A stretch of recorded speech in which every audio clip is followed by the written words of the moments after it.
guys, Monday morning. It's at 5:45 a.m. the day after Father's Day,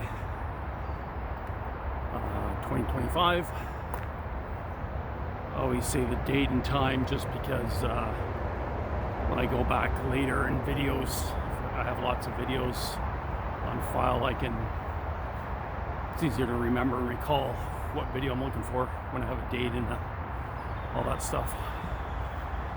Anyways, I'm just in Burlington, Ontario, Canada, and I haven't been to this location in a few months. It's where the 30-foot teepee is, as well as another 10-foot teepee.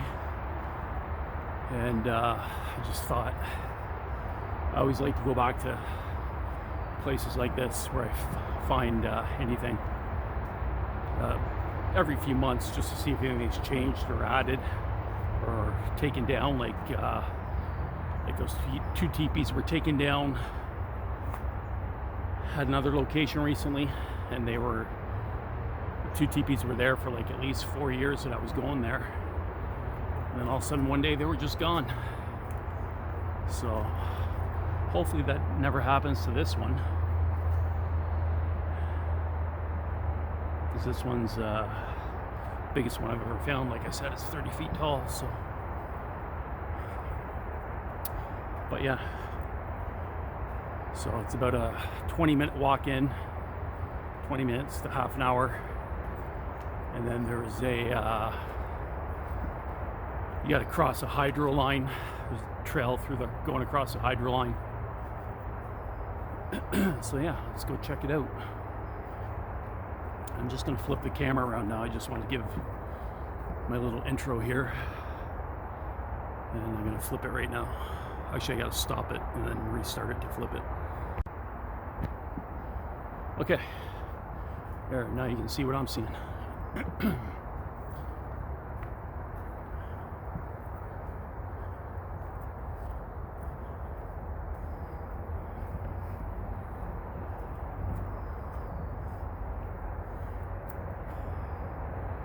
A little valley down there that goes down about 100 feet to a creek, and there's another one on that side of the same thing, 100 feet down approximately to another creek. It gets so bright so early now. It's only 5:45 a.m. but it could easily be mistaken for 4 p.m. That's interesting.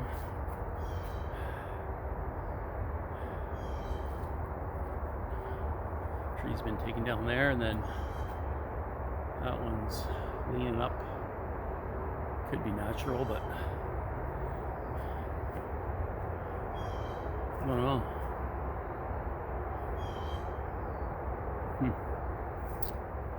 Who knows? There's an arch. A lot of arches in here. Oh, here's another little thing. Let's show you this one. So you just got that big tree break that I just showed you. Now you have this tree, this branch here, placed there, meeting up with this branch here that's placed there on the ground as well, all leaning onto this curved tree. And then right over here, you have an arch. Let me get a better view here. It's hard to tell with all the other trees behind it, but there's definitely an arch there. This tree is clearly bent. Right there, and then bent down. And then here, right above it, we got another broken tree. Going all the way over here, and the limb's been broken right off at about 3-4 feet high, all the way up, laying against that big tree. Some big trees in here, some of them probably 100 feet tall. This is no growth forest. It's never been cut down, mainly because it's in big ravines and stuff. You couldn't really build anything on here because it's not flat. Another arch over there. See if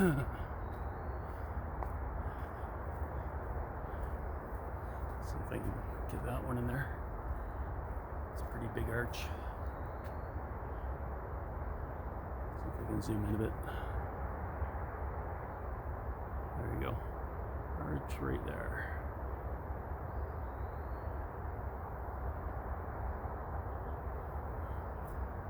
Again, very hard to prove if something's natural deadfall or snow load or whatever, but when you see one or two of them, okay, probably natural. But when you start seeing, there's a valley down below with a little creek running through it. When you start to see multiple breaks, multiple arches, multiple X's, teepees, all in the same forest, that becomes a pattern, not a coincidence. There's a trail going down here. That's doesn't look like it on camera, but that's very steep. At least 45 degrees down. And then on the other side, it goes back up the hill. A good 100 feet back up.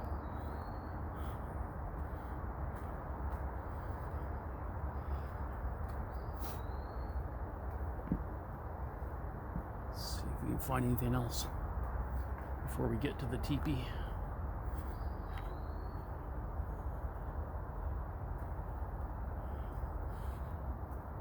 And I apologize, guys. My laptop shit the bed a couple months ago and I haven't replaced it yet. I got like 10 what I think are decent videos on the go, and I just haven't been able to get to them because it's really hard to edit on the cell phone for the type of videos I'm making. So I thought, why not just do a quick forest walk today on my way home from work, because I work nights, and see how the teepee's doing. Hopefully it's still up.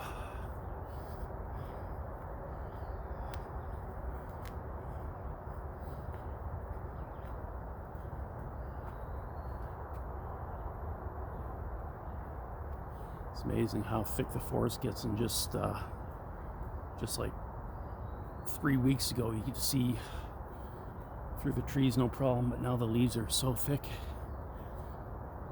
I always love this giant pine tree here. It seems to be the only one in here, and it's a good 100 feet tall.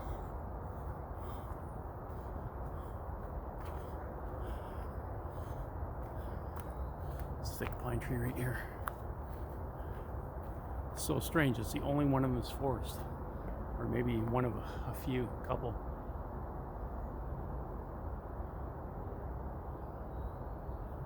Right on the edge of the cliff.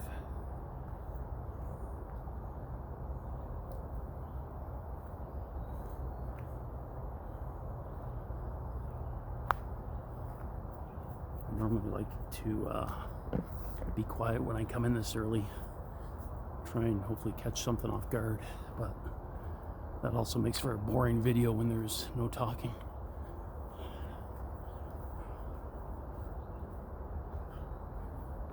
I'm only keep hearing something down there, probably a deer.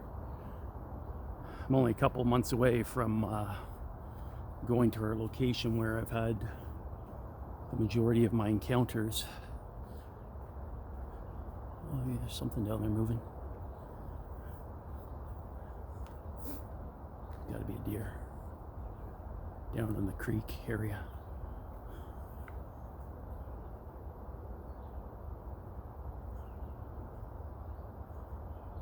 Trying to go slow, be quiet. Something's crashing down there.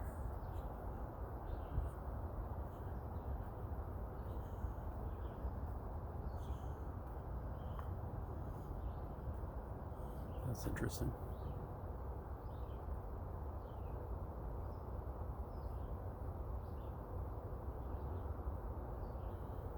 Look at this break.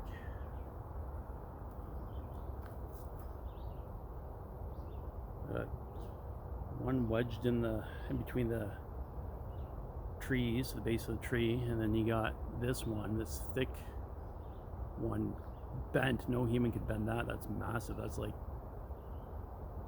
10 inches around.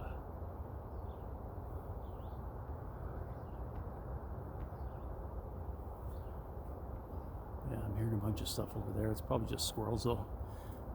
You'd be surprised how much noise a little squirrel can make running around on dry leaves. You'd think it's a friggin' bull. Oh yeah, so I was saying we're going back camping where we heard the 50 whoops at 3 a.m. the one year, and where we've had encounters every other year where they come in behind our site every year. But they only did the whoops the 1 year. And I think because they knew our cameras were dead, completely dead, because we used them for the GPS on the drive up. And this was before I had my Sasquatch channel and before I really even knew they were real. I was always open-minded to it, but not in Ontario, Canada. Until we all heard those whoops. My wife, my son, his girlfriend, and myself at 3 a.m. And it sounded like you're in the damn jungle. And it was so friggin' loud, it reverberated in your chest. I know I've told the story before, but not everybody sees all of my videos, so we got time to kill till we get to the teepee. I might as well share it again. And they would whoop in increments of 5. To me, from what I counted about 7 Sasquatch. And I determined that, judging by where the whoops were coming from, back and forth to each other. One would do 5 whoops in a row, super loud, like they didn't give a shit who heard. Like, we're in a provincial park here in Ontario where there's like 300 other campers. I don't know if it wasn't full, but there's 300 other sites, but probably half of them were full, so there's a lot of people there. And they were just whooping up a storm like they were having a party, like they were celebrating something, like a deer kill or something, I don't know. But it was 50 feet behind our site.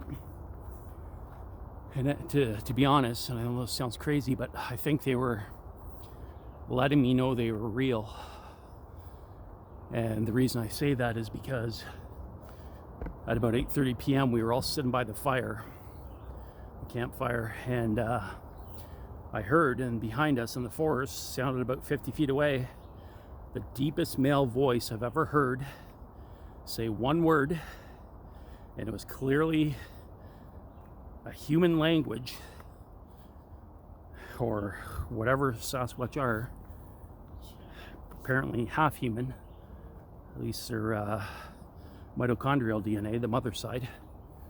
The nuclear father side is unknown, but according to the DNA study done by Melba Ketchum, and I do believe it.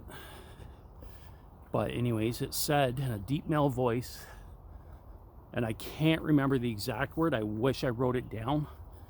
At the time, you always think you're going to remember, but this is like 6 years later, and I can't remember exactly what it was, but it was something, it sounded very Native American, and it was something like Nayagawa, but obviously 1,000 times deeper than I can do it and louder.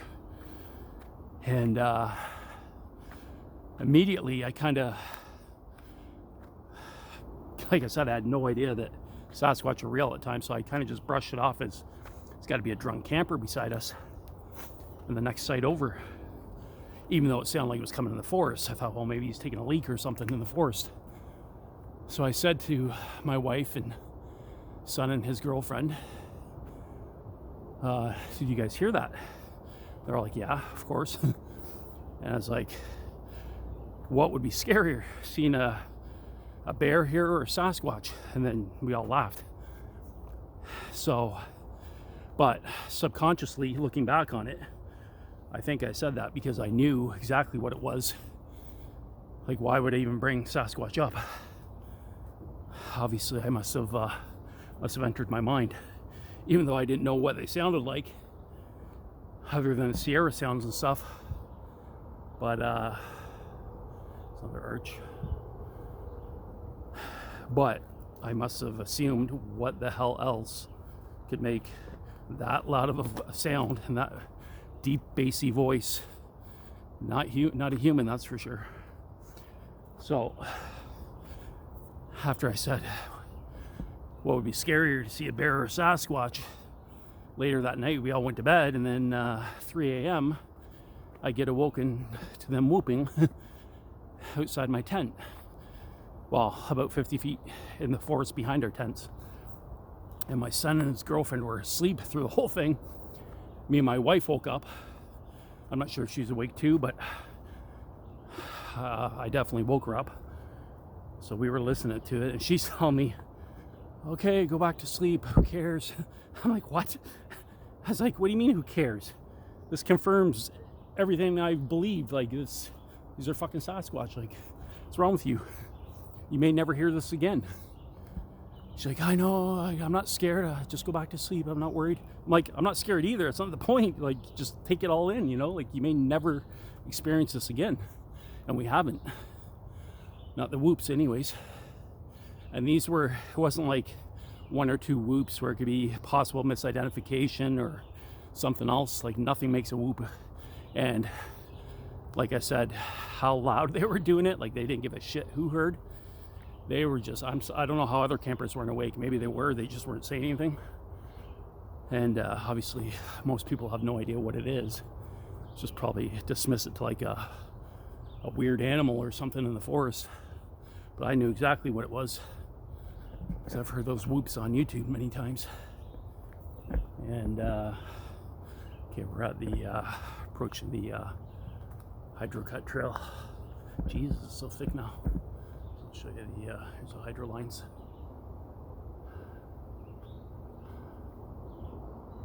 And now we're cutting through a trail across it. And just on the other side, about 5 minutes away, is a teepee. So, anyways, my wife just kept saying, go back to bed, go back to bed. I'm thinking, what are you, nuts? Like, this is amazing. And I didn't want to yell at my son to wake up, because I didn't want to let the Sasquatch know that we were awake and then stop whooping. Like, I wanted to take it all in and experience it. Because like I said, who knows if I'd ever experience it again in my life, right? I just wanted to take it all in. So I'm like, but I wanted my son to hear it too. So I'm like, his name's Owen. And I'm like trying to yell as loud as I can, but whisper at the same time. His tent was probably 15 feet away from ours. And I'm like, oh for Owen, obviously. And he's not waking up. I'm like, fuck, now I gotta be louder. And I'm worried that as soon as the Sasquatch hear me, they're gonna stop. So finally, his girlfriend hears me, Tara, and I was like, she's like, what? I was like, listen, do you hear that? And she's like, immediately she says Sasquatch, because I've showed them before on YouTube, so I was surprised that she knew. And so she wakes up Owen, and man, this is so thick, it'd be impossible to walk through here. Wait, there's something over there. Just heard something walking up here.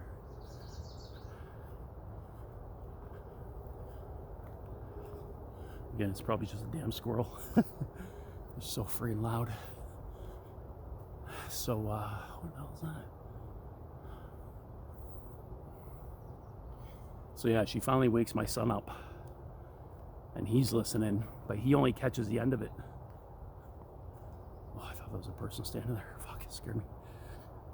He only caught the end of it, but he caught enough to know what he heard. Because he heard something like, and I can't even do it. He does it better, because but that's not what I heard. I heard the 50 whoops, and I know it was 50 because I was counting them, because I'm very aware of like documenting details just from listening to other Sasquatch encounters on podcasts and YouTube and stuff. I'm trying to remember this, so I'm counting. And they did it in increments of 5, and then one would answer about 20 feet away with 5 whoops back. and another one would answer another 10-15 feet away with another 5 whoops back. And only one time they did 4 whoops, but every other time it was 5 whoops. And they did it a minimum of 10 times. And they'd pause. They'd do 5 in a row, and then it would be like a 10-second break, and then another one would answer after 10 seconds. And this went on for at least 15 minutes. It was just insane. And this is all going on like maybe 50 feet behind our tent. And then ever since then, they've been coming back every single night, going behind our campsite, because we get the same campsite, the same date every year we go, same week in August. So I'm curious to go different months to see if they're around in other months. We did go there in the winter for a hike once. Holy shit, man. Here's the teepee. I keep forgetting how big it is. And when you haven't seen it in a while, you see it again for the first time, it's like, holy shit, it's way bigger than I remember. And the camera never does it justice. It looks way smaller on camera. But it's 30 feet tall and 50 feet circumference. And in the inside, it's 15 feet diameter. Well, at least it's still here and not torn down. That's awesome. Let's see if anything's different. Take a walk inside. Yeah, this, you just cannot get the scale of this on camera unless you're here in person. It's friggin' nuts. Hello? I'll say hello first, make sure there's no animals in there. The doorway here, it looks small, but it's actually 8 feet tall, 7 feet, 8 inches tall. And then right to the top is 30 feet. So yeah, anyways, that was my story, my encounter camping 5 years ago, approximately. And we go every year. And then we went again, we just went for a hike there in the winter. It's about 3 hours from my house, but only an hour from my son's house. And we went for a hike last winter there. And what was I saying? Oh yeah, and we heard them doing the barred owl call in the middle of the day, right, like very close to us around the lake. So I know they're there in the winter time as well. So I'm assuming they live there full time. Yeah, this is crazy. Actually, I got a new tripod here in my hand. It's also a selfie stick, so maybe I should put it down and get a shot with me beside it. So here's the entrance. That's what it looks like inside. Freaking mosquitoes, man.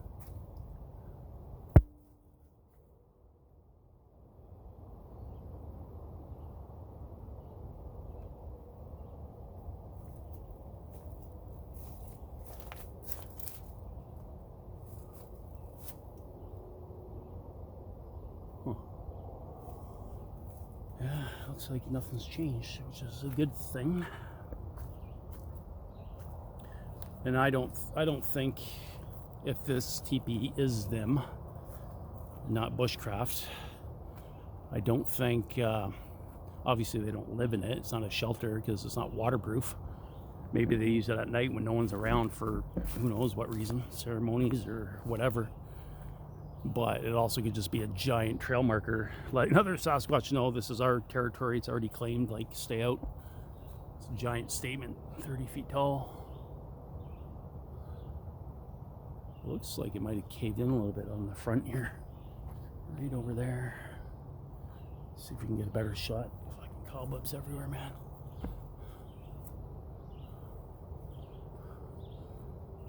Yeah, I think this goes out to 5 feet tall. I'm gonna set up my tripod here and see if I can stand beside it just to show you how big it is. I'll stand in the doorway.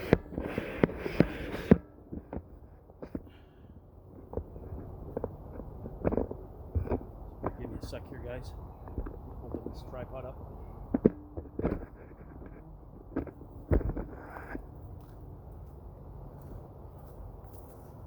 That's the best spot to put this.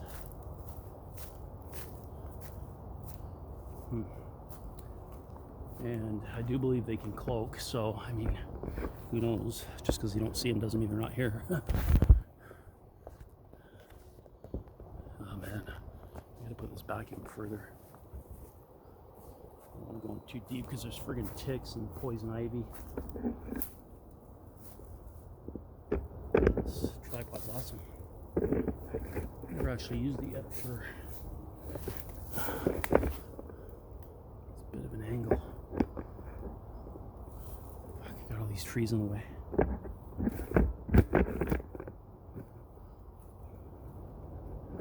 It's on a bit of a slope here. It's tipping. I gotta find a flat area. It's not blocked off by trees. How's that? That's not bad.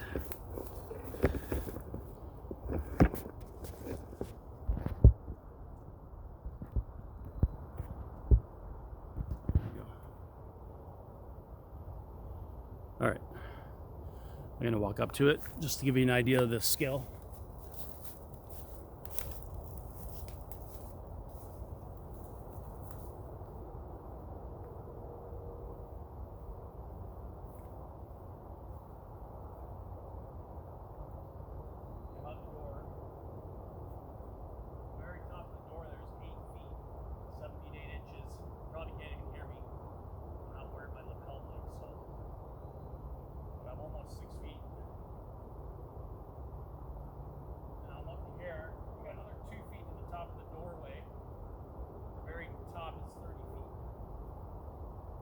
That just shows you how deceiving the camera is when there's nothing to compare it to.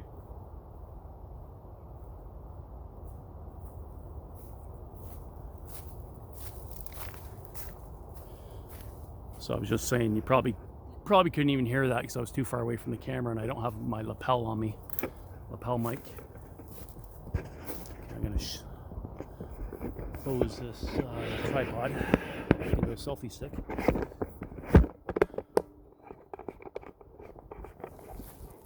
So I was saying that I'm almost 6 feet tall, and the top of the doorway is almost 8 feet tall, 7 feet 8 inches. So just to give you an idea of the scale of how big it is, because like I said, the camera doesn't do it justice. And like I was showing other people before in my other videos, these are broken at the base. They're not cut with a saw or chainsaw or an axe. They're all broken and placed here, all the base of these.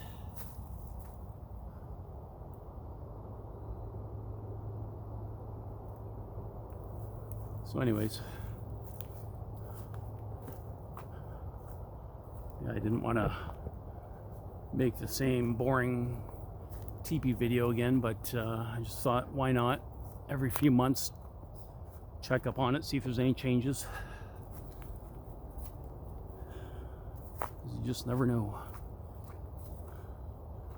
Now there was a 10-foot teepee, approximately 10 feet up ahead, probably 3 minutes away, so I might as well film that while we're here to see if that one's been torn down.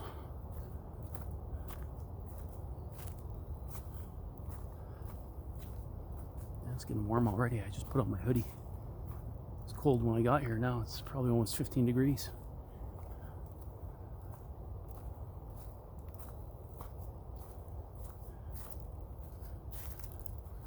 Yeah, I don't know if they would live in this location full time because it is we're in a populated area, but if you follow Bigfoot, you know they can be in populated areas very easily undetected, so that doesn't necessarily mean anything.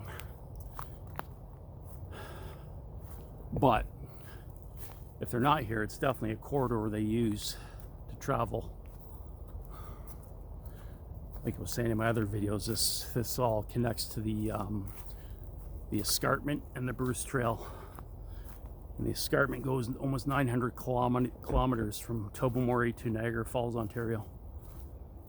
And it's all forested, all like 200-foot cliff rock walls and caves. So it's a perfect area for them to travel undetected. And the escarpment, it's actually a UNESCO biosphere reserve or whatever. Like, it's a nature, they can't ever build on it or anything. A world biosphere site or whatever. But yeah, the escarpment actually goes from Wisconsin, I believe it's Wisconsin, yeah, Wisconsin to Michigan to Ontario to New York. So think about that as far as their travel corridors, right? They don't Sasquatch don't have any borders. They don't give a shit about a map or a border or whatever. Like, to them, a forest is a forest. So that just shows you how easily they could move from the States to Canada, back and forth.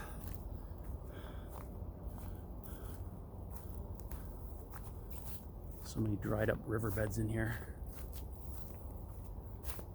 There's one right here. Or a creek bed, sorry, no, it's not a river, a creek. Good spot to find footprints. Very muddy here. And it's funny, all these areas, when you look on Google Earth, they all connect to each other, where I've had other Sasquatch sightings an hour from here, where I know they live full time at another location. And I found a 16-inch footprint there, about 3 inches deep, very clear. I videotaped it on one of my YouTube videos. I think it's just called Bigfoot Tracks, something like that. If you want to check that out. And but yeah, on Google Earth, all these places connect through either hydrocuts or forests or whatever. Like, they could easily navigate all these areas, all these conservation areas all around here. They all connect to each other. There might be a couple spots where they have to cross like a road, but it's always a country road. So they could do that in the middle of the night easily, because there's never cars around in those areas. And that's not even talking about if they can cloak or not. If they can cloak, then they can move freely anytime. Or if they can use portals or whatever. They can definitely do something, because I've caught them now on four occasions where they should have been right there 100% and they weren't.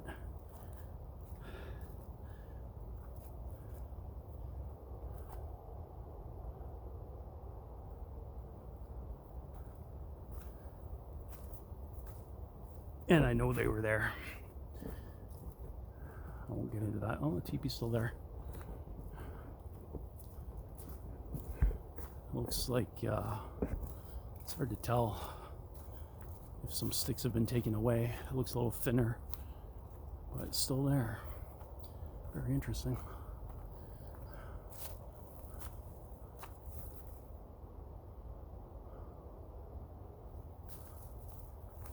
See, this one clearly is not. It's not a bushcraft shelter, because it's leaning against a log, and then another log on the ground goes right through it. It's not like you can go inside there for your kids and build a fort or a survival shelter. Let's back up a bit.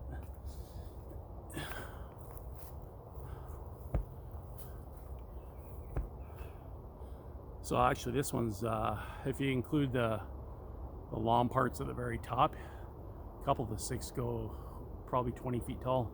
But if you look at where they all kind of generally meet at the very tip, it's probably 10, 11 feet tall. Now we're back onto the main trail. See, those are on side trails there. Most people don't even know about that big 30-foot teepee, I'm assuming, because it's way off the beaten path. Most people stick to the main trails. Down there is another ravine. You can hear the water flowing.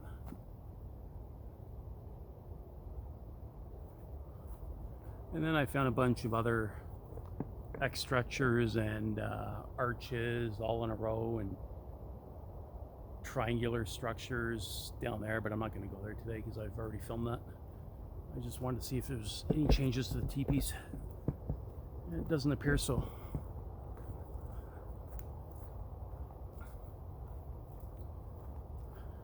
Now again, there's no proof.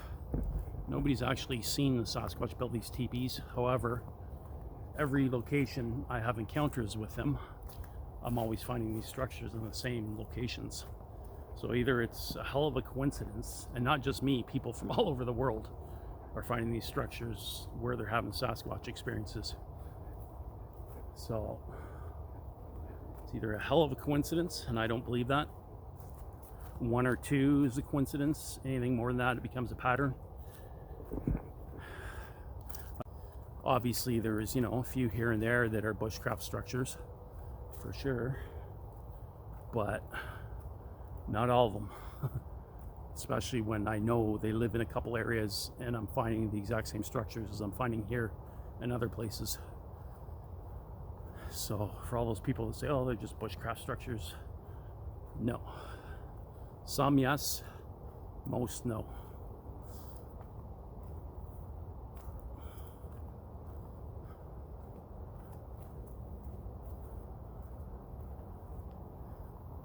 I know for sure the ones that look like exclamation points are definitely the Sasquatch. Those aren't bushcraft structures, and I know the one I found, and I filmed it in one of my videos, where we heard all the whoops and stuff, and I know they live, and every year they come through our site. We went there in the winter, and when all the leaves were off the trees and deep in the woods, we saw an exclamation point, a good like 10-foot tall one, where it kind of looks like an asterisk or a star type of structure. Not really a teepee, more like an asterisk. But it was definitely like intentional. It wasn't just like deadfall. Like it was a good 30 tall sticks all leaning against each other in like an asterisk type shape. So earlier I said exclamation point, but that's wrong. I meant asterisk. So whenever you see one of those, I'm 99% sure that it's them. Because A, it has nothing to do with the bushcraft structure and asterisk. And B, that's the only one I found in that location where I know they 100% live. So that tells me that's them. I think the stars mean, I've heard other people say, and I don't know how they know this or where they got this from, but that the asterisk means a place of importance. Maybe it's like, I always think of like a video game, like where you get your checkpoint or whatever. Maybe it's like a portal checkpoint or something. But ironically, it's close to the campgrounds, but you can't see it in the summertime because all the leaves are covering it. So I think they go there and they know that's a spot where they can hide. They can go there just as, you know, when it gets dark and sit around and watch the campers. And as soon as it gets dark, then they can go through the campgrounds, like behind our site and stuff that they always do. So I think maybe that's what the asterisks are, a place where they know it's safe, where people can't see them, where they can wait around till everybody's asleep. I mean, that could be one reason for them. Who knows? But yeah, the Native Americans used to use tree structures as trail markers. And I believe there's some sort of connection to the Sasquatch and the Native Americans. I mean, you hear the stories with them trading and stuff, and clearly they have a language. I heard them speak just one word, but that was enough. It was clear as day. It was like a 4-syllable word, and it was definitely a human sound. It wasn't like an animal. It was Nayagawa. It wasn't exactly Nayagawa, but it was something very similar to that.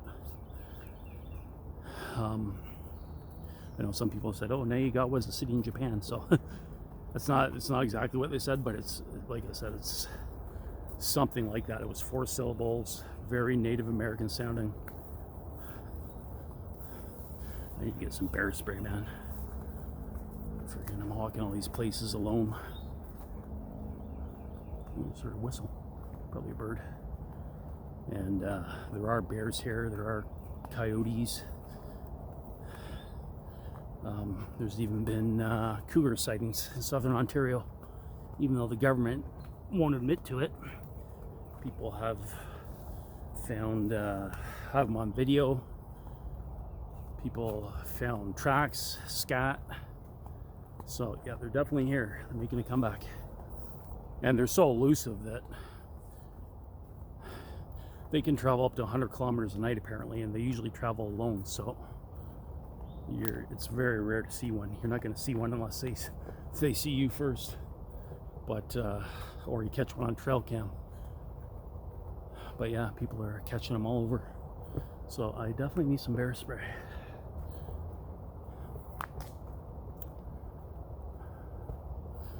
I mean, this forest goes on forever. Like I said, it connects to the Bruce Trail and it goes for 900 kilometers. I definitely want to explore way more of this. There's so many side trails here going down the ravine. I went down here one time. I'll show you. It just goes down 100 feet down to a creek and then back up and goes on for a long ways. So I've only explored like hardly any of this forest, and already found 2 teepees just where I've gone. So I'm curious. I would love to go down the hydro trails, the hydro cuts, and also through the forest over there, and just see if I can find any more evidence, tree structures, footprints, whatever. Whoops. Another theory I have is, they did those whoops that year because they knew our cell phones were dead. Somehow they can detect technology and block it and also drain your batteries and all that shit, but the batteries were already drained from the like I said, from the GPS on the drive up. It was a 3-hour drive, but we were at a non-electrical site, so I couldn't even charge it. And like I said, I wasn't expecting that because I had no idea at that point that they were even real. So I think there's that. They could have been whooping because of that. They knew they couldn't have been caught. And another theory I have is my wife and my son's girlfriend were with us, and they're both blonde, pretty girls. And maybe they were showing off for the girls. They say Sasquatch, you know, they like the females and they like kids. They don't like men very much. And why I feel that theory is plausible is because every year after that, I've only gone with my son, and we've never got the whoops again. We've only gotten the barred owl calls, but super loud and going through our site, and also coming into our site and going through our garbage, and we've had other things, but they've never done the whoops again. So, and they must know that no other animal makes a whoop sound. So I'm just wondering if it's because my wife and my son's girlfriend were with us,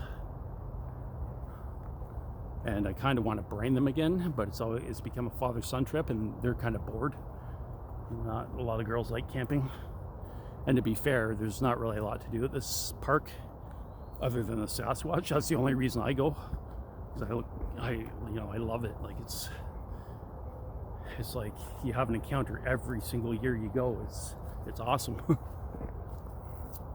I did record them doing the barred owl call for about 12 minutes straight, just going off, going crazy, super loud, but it doesn't sound as loud on audio recorder. You got to put headphones in, but it was, when you're there in person, it was friggin' loud. And a barred owl only has the same decibel level as a dove. So, and they were crashing through in behind our site at 3 a.m. doing the barred owl calls from the ground. Like barred owls are up in the tree, not. And we also had red glowing eyes looking through the forest, self-illuminating, like it wasn't eye shine from a flashlight or anything. The fire was completely out.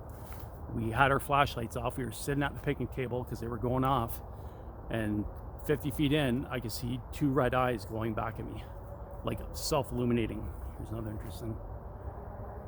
A couple sticks placed against the tree.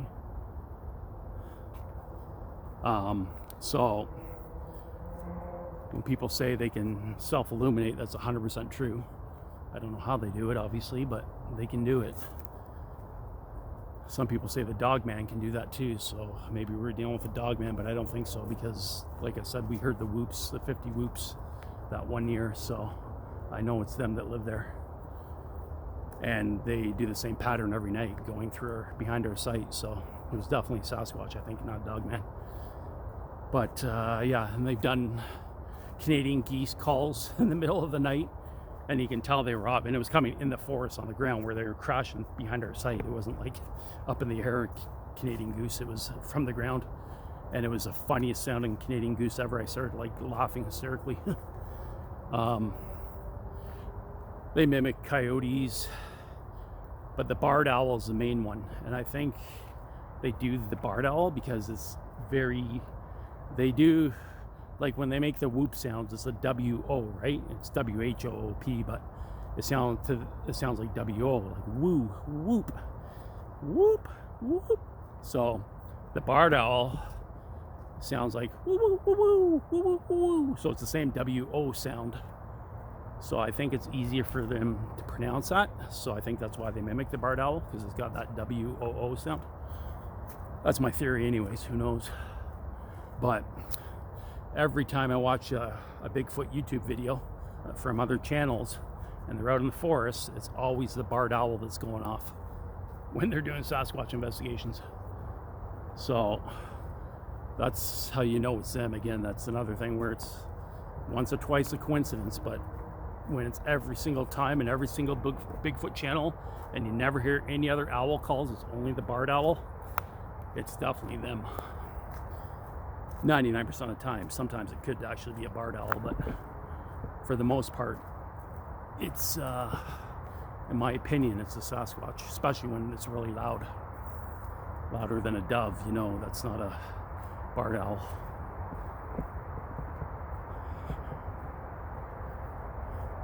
Here's a couple other leaners. I think I found this one months ago. Just a bunch of sticks leaning up against the tree here. Let's go take a look. Almost back to the car. I'll probably post this video because this one's easy to post without a laptop. Yeah, look at these.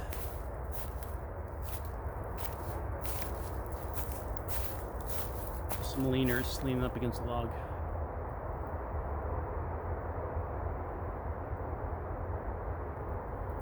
There's no hunting in here, so it's not like it's a deer blind or anything.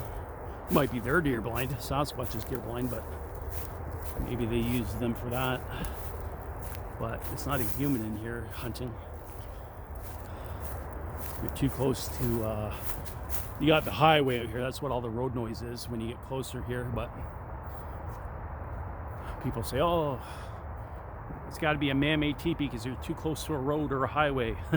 Like I said, Sasquatch are very close to civilization.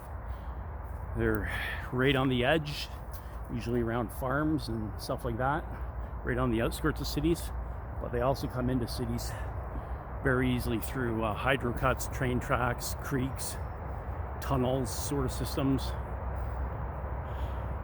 It's not that difficult, especially if they can cloak.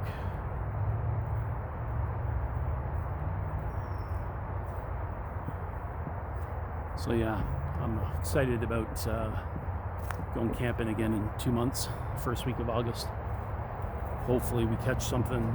My goal is to catch the whoops on audio because it's going to be almost next to impossible to catch a Sasquatch on video. Obviously that's the ultimate, a photo or a video, but highly unlikely as they can clearly see the IR, the infrared. Or I don't know how they detect them, but they can detect trail cams, obviously. I actually put out 2 trail cams where they cross the road off the trail across into behind our site every night. So I put one trail cam on one tree facing the trail and another one the opposite side facing the other trail cam, so that when they cross the road, you would catch them no matter what. There's no way they could avoid it. And sure as hell, they cross through our site all night, back and forth, and then again about 6 a.m. going back to the lake or wherever they came from. And so we go check the trail cams the next morning. The only thing that's on it is me and my son putting the trail cams up. And 100% they had to cross there to get in behind our site. That's where the trailhead is, and that's where you could hear them coming from, but nothing on trail cams. So it's pointless, in my opinion, to even try. It's like they can somehow detect when you have technology. I walked a little further. I went out on the wrong trail here. I gotta walk like 2 minutes to the car on the road.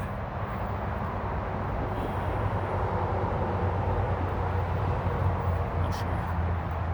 Yeah.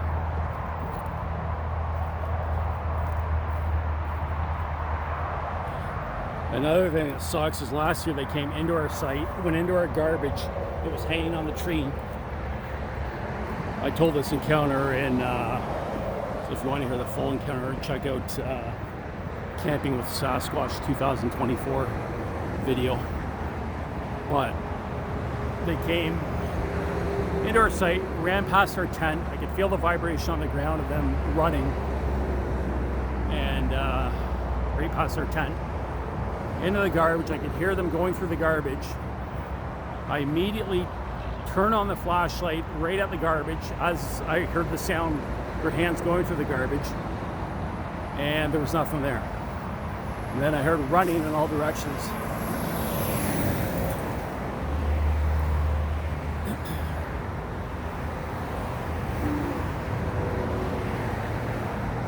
Heard running in all directions through the forest. I immediately unzipped the tent, ran and chased them running through the forest, running away from me. Even though you couldn't see anything, they were clearly cloaked. And then I was like, fuck.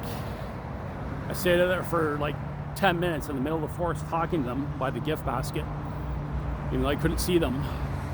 I said, if you guys want some food, come back. I'll put some food out for you. So I went back, put out some blueberries, banana, bread, some hot dogs. I left it on the picnic table that was directly in front of our tent. We put the picnic table right up to our tent in front of the window, giant window. So I knew they weren't going to come. If they did, I knew if they were going to come back, which was unlikely because I just chased them out with a flashlight. So they knew I was onto them. Or so I thought, yeah, if they do, it's unlikely they're going to come back. But if they do, they're going to wait till I'm asleep again.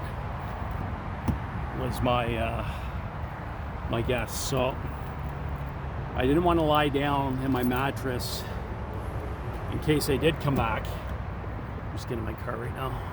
Freaking cobwebs all over my phone. Okay, hold on. I'm going to take this off. Shut the door so we can hear. Get rid of this car noise. Oh, yeah. All these stupid cobwebs all over me. So yeah, let me stop it and flip it around. Okay, back in the car. So funny when I look at myself in the camera, it looks like I'm looking away from the lens, not straight at it. That's weird. So yeah, where was I? Yeah, so I put the food directly on top of the picnic table, and I stood up in the tent because I didn't want to crunch the mattress or the tent floor when they came back. And then, so I'm sitting there for an hour, my feet are going numb, holding the flashlight with my thumb on the button ready to go, and they started throwing pebbles on top of the roof of the tent. Just very tiny pebbles. I'm guessing to test us to see if we were asleep or not. And I didn't reply or respond to anything. I just remained silent, standing there. And all of a sudden, a big, like softball-sized rock ricochets off 3 trees. I have this on audio recording. And then thuds, lands right in front of the tent door and rolls to a stop. And then I didn't reply, but I was like, holy shit. So I think that was like the final test to see if we were asleep. And right after that, they ran past my tent. I was standing there and I felt and heard thud, thud, thud, like 3 or 4 steps kind of jogging past the tent. And I felt the whole ground shake and vibrate through my feet. It was like heavy, heavy footfall. That's how I know it wasn't a raccoon or a bear or anything. And it was bipedal, you could tell. And then all of a sudden I hear crunch, crunch, crunch, going through the plastic bottles and the garbage again. And very stealthy and you could tell they were trying to be stealthy about it, but you could tell it was a hand kind of like shuffling through the garbage. There was actually no food in there, just plastic bottles. And at that point, the bag was already on the ground from the first time. I just left it there when they knocked it off the first time. So I didn't want to shine the light because the first time they cloaked or whatever they did, I wasn't able to see them, whether they ran away too fast or whatever, but I don't think so, because I shone that light instantly when I heard the crunching of the plastic bottles and there was nothing there, but the bag was on the ground. And then I ran out and shone the light up the trees and stuff. There was no raccoons running up a tree, and raccoons are slow anyways. I would have saw something. Same with the bear. I would have at least caught it running away.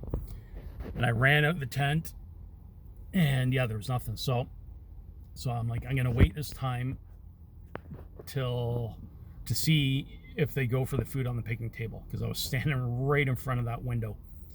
And sure enough, after the crunching of the garbage bag on the ground, there's about a 5-second pause, and then all of a sudden I hear crunching on the picnic table of like them trying to open the plastic container with the blueberries. I could hear the plastic container kind of crunching very quietly, but it was dead silent, so I could hear everything perfect. It was like 3 a.m. And as soon as I heard that, I'm like, my heart's racing. Like, I'm about to see a Sasquatch 5 feet in front of my face, shining a friggin' flashlight in its face. Clear as day. I'm gonna get like the best view ever. So I was like so nervous and excited. And as soon as I heard them touching that plastic, I friggin' pressed that button on that flashlight, shone it right at the picnic table instantly. There was nothing there, but I could hear running and crunching of branches on the ground in all directions. I'm like, you gotta be fucking kidding me. I ran outside instantly within like 3 seconds, unzipped the tent, ran outside, shining my light everywhere again, nothing. But I could hear everything. I could hear a bunch of them running away. So that's why I believe they can cloak. Plus, I've had a couple of other instances where the same thing happened at different locations where they should have been there and there was nothing there. So I don't know how they're doing it or what they're doing, but somehow they can camouflage or cloak. And I know they're super fast and they can run fast, but they can't outrun the speed of my thumb on that flashlight at the same time that they were crunching. Like, it's impossible. So I think they can cloak. And many other witnesses have said the same thing. They've seen them do kind of like the shimmering effect, like in the movie Predator with Arnold Schwarzenegger from the 80s. If you've never seen that movie, check it out, or at least a scene with the Predator where he's kind of shimmering, kind of going in and out. There's also the possibility we can only see, our eyes can only see in certain light spectrums, ranges, frequency ranges, as well as our ears. So that means there's a hell of a lot going on around us at all times that we can't see or hear. So that's another possibility. Maybe they vibrate at a higher frequency when they want to not be seen, and the frequency vibrates too fast for our eyes to see. So I don't know, that's another possibility. Who knows? All I know is something should have been there twice at night and nothing was there. So yeah, that's my cloaking experiences. Never saw them shimmer. Obviously, it was like dark out, but there should have been something there, 100%. Anyways, I guess that's it for now. This video's already gone over an hour, so I'm gonna get a new laptop soon and finish those 10 videos. And one of them is actually called Supernatural Sasquatch, and it's kind of based on that, on just showing other animals and trying to like scientifically explain if it's even possible for humans, or if science has proven yet, all their supernatural abilities, which I don't think they have. A lot of it goes into quantum mechanics, quantum physics, and scientists, they don't want to go outside the box and lose their funding and all that stuff, their grants. And so not too many scientists are going to step forward and admit that these things are possible. But when you think about it, we are We're not a physical being having a spiritual experience. We're a spiritual being having a temporary physical experience. So people that say they don't believe in spirituality or the possibility of any of that, well, we're living proof of it. So when we have no idea what the hell we're doing here, where we came from, what our purpose is, like, so how can we be so sure that anything like cloaking or supernatural abilities or portals or orbs or anything aren't possible? You got to keep an open mind, in my opinion. Anyways, I try to. Anyways, I'll talk to you later. That's it for now. Thanks.